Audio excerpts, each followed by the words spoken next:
Hello दोस्तों, जय श्री राधे कृष्णा, जय माता दी, जय श्री राम। कैसे हैं आप सब? आज आप सब अच्छे होंगे, स्वस्थ होंगे। दोस्तों, मैं आज आप सभी के लिए बहुत ही प्यारा सा एक सोहर गीत लेके आई हूँ।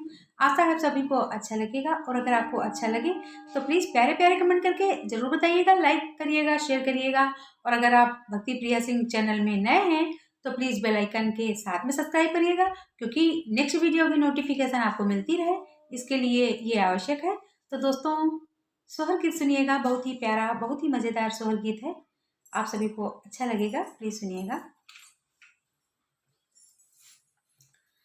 वाल्मीकि की कुटिया में सीता के ललनेवा, हो गए हो सीता के